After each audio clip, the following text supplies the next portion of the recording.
Palavra da Verdade, a exposição bíblica com Hernandes Dias Lopes.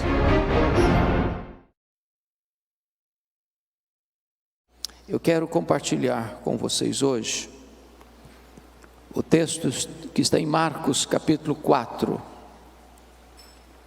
Marcos capítulo 4, versos 35 a 41. Peço que você abra sua Bíblia comigo e, ao ler o texto, mantenha sua Bíblia aberta para você acompanhar comigo esta exposição. O texto diz o seguinte: naquele dia, sendo já tarde, disse Jesus aos seus discípulos: passemos para outra margem. E eles, despedindo a multidão, o levaram assim como estava no barco, e outros barcos o seguiam. Ora, levantou-se grande temporal de vento, e as ondas se arremessavam contra o barco, de modo que o mesmo já estava a encher-se de água. E Jesus estava na popa, dormindo sobre o travesseiro. Todos o despertaram e lhe disseram: Mestre, não te importa que pereçamos? E ele, despertando, repreendeu o vento e disse ao mar: acalma-te, emudece.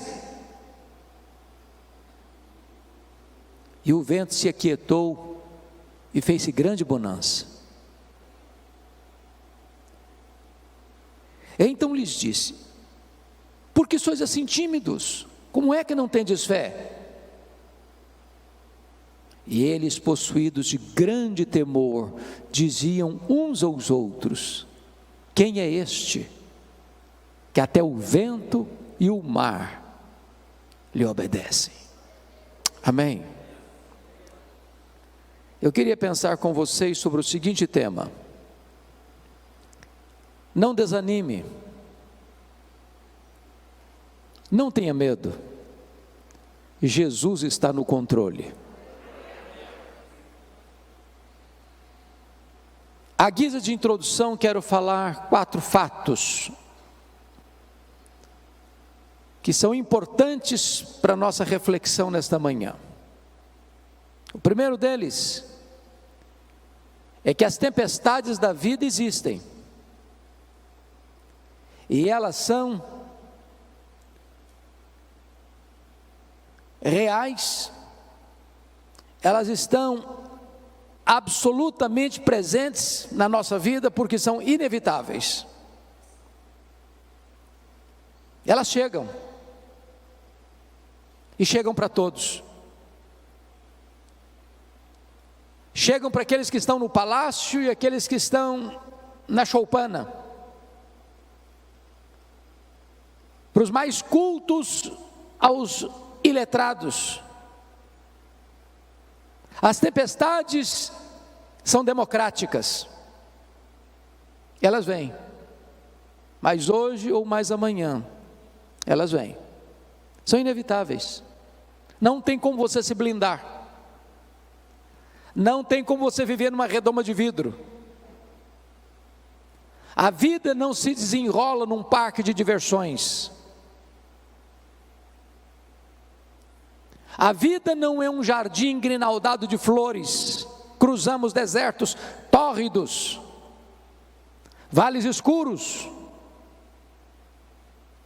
enfrentamos lutas, lágrimas rolam pelo nosso rosto, a dor aperta o nosso coração. Esta é a realidade da vida. A segunda verdade que eu gostaria de lhes dizer à guisa de introdução é que as tempestades não apenas são inevitáveis, elas são também imprevisíveis. Chegam de súbito, sem mandar aviso prévio. Você acorda de manhã, está tudo bem, e quando você vai dormir, seu rosto está banhado de lágrimas. É um acidente, é uma doença súbita, é um divórcio traumático, É um luto doloroso. É uma perda financeira radical. É uma situação que você jamais imaginava que pudesse acontecer na sua vida, mas acontece.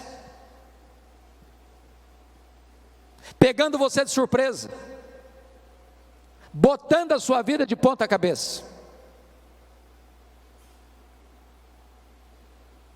Mas a terceira verdade, ainda na linha da introdução da mensagem, é que as tempestades não são apenas inevitáveis e imprevisíveis. Em terceiro lugar, elas são inadministráveis tantas vezes.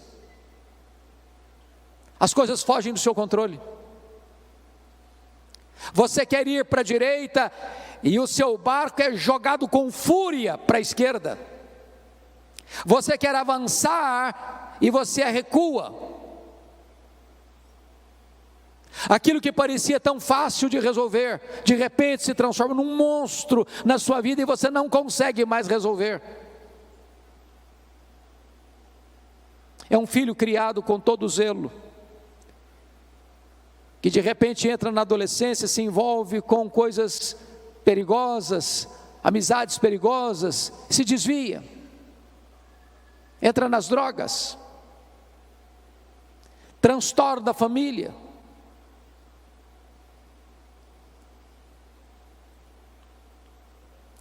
Mas eu quero concluir dizendo que, em último lugar, quarto e último lugar, as tempestades da vida são também pedagógicas. Louvado seja Deus, pedagógicas. Sabe o que significa isso?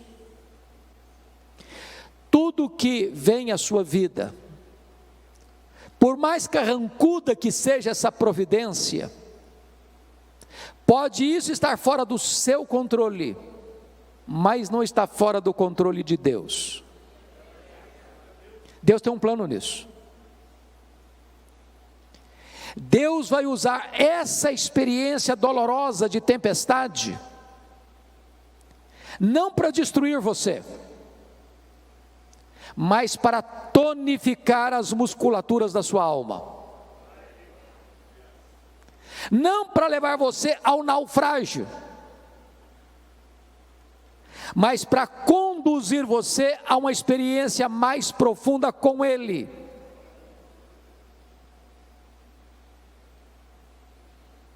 Quando Deus nos permite passar por uma situação adversa, difícil, amarga, Ele quer nos dar lições mais profundas, que de outra sorte nós não conseguiríamos aprender.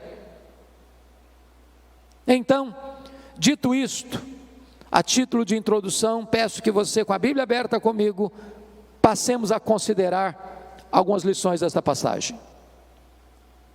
O contexto aqui é que Jesus passara todo aquele dia ensinando as parábolas do reino.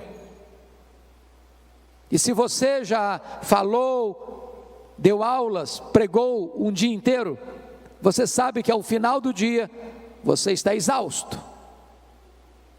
Então Jesus entra no barco, pega um travesseiro, vai lá para trás do barco, deita e dorme.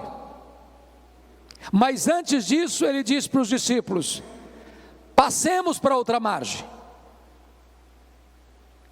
Enquanto eles estão navegando para outra margem, eu estou falando do Mar da Galileia, ou do Lago de Genezaré, e você sabe que esse mar não é um mar, é um lago de águas doces, o maior reservatório de águas doces do Oriente Médio, com 21 quilômetros de comprimento por 14 de largura, a 200 metros abaixo do nível do mar Mediterrâneo, encurralado pelas montanhas de Golã de um lado, as montanhas da Galileia do outro. Enquanto navegam, subitamente surge uma tempestade de vento, e o barco é varrido de um lado para o outro. E os discípulos inicialmente devem ter pensado: vamos deixar o mestre descansar, nós temos habilidade e capacidade de resolver esse problema. Mas na medida em que eles tentavam resolver o problema, o mar se agigantava, as ondas se tornavam mais furiosas, o barco era sovado com fúria pelo vento tão furioso, e estava se enchendo de água, e a morte mostrando para eles a sua carranca. E então recorrem a Jesus com uma pergunta em tom de censura: Mestre, não te importa que pereçamos? E Jesus se levanta, repreende o vento, repreende o mar, a grande bonança, e agora Jesus pergunta para eles: por que sois assim tímidos? Como é que não tendes fé? E eles se entreolharam e perguntaram uns para os outros: mas quem é este, que até o vento e o mar lhe obedecem? Notem comigo, irmãos, que esse texto está regido por 3 perguntas. A primeira pergunta está aí no versículo 38. É a pergunta dos discípulos a Jesus: Mestre, não te importa que pereçamos? A segunda pergunta é a pergunta que está no verso 40. É a pergunta de Jesus para os discípulos: por que sois assim tímidos? Como é que não tendes fé? E a terceira pergunta está no verso 41. É a pergunta entre os discípulos: quem é este que até o vento e o mar lhe obedecem? Bom, como o texto está regido por essas 3 perguntas, me deterei em trabalhar essas 3 perguntas na meditação desta manhã. Vejamos então a primeira pergunta. Esta é a sua pergunta, esta é a minha pergunta, esta é a nossa pergunta: Mestre, não te importa que pereçamos? É a pergunta da angústia, é a pergunta da vulnerabilidade humana, é a pergunta das fraquezas humanas, é a pergunta de alguém que está enfrentando um problema e não sabe como resolvê-lo, está enfrentando uma doença e a medicina diz: não tem mais jeito, está enfrentando uma crise conjugal e parece que não vê nenhuma janela de escape para uma solução que traga paz à alma. A grande pergunta, meus amados, é por que esses discípulos estão fazendo essa pergunta com esse tom de censura a Jesus? Mestre, não te importa que pereçamos? Não estás vendo a nossa dor, não estás vendo o nosso aperto, não estás percebendo o nosso perigo, não vais fazer nada. Mas por que eles estão fazendo essa pergunta? Porque alguma coisa não estava bem resolvida na mente deles. Primeiro lugar, eles não estavam conseguindo conciliar a obediência à ordem de Jesus: passemos para outra margem, com a tempestade que estava enfrentando. Não é muito difícil nem para você nem para mim entendermos a tempestade que Deus mandou atrás de Jonas. Jonas tinha desobedecido a Deus. E no imaginário nosso comum, a gente pensa assim: quando um crente se afasta de Deus, Deus manda uma tempestade atrás dele, e manda mesmo. Não para destruí-lo, mas para fazê-lo voltar ao caminho da obediência. Agora, como é que eu vou entender que eu estou fazendo a vontade de Deus, eu estou andando com Deus, eu estou obedecendo a uma ordem expressa de Jesus, e a tempestade vem?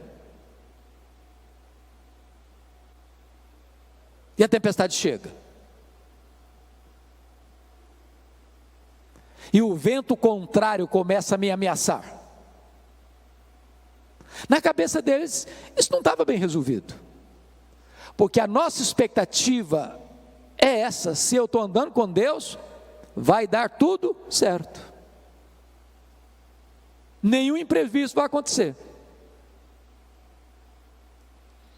Mas havia um segundo problema que levou esses discípulos a perguntarem a Jesus nesse tom de censura: Mestre, não te importa que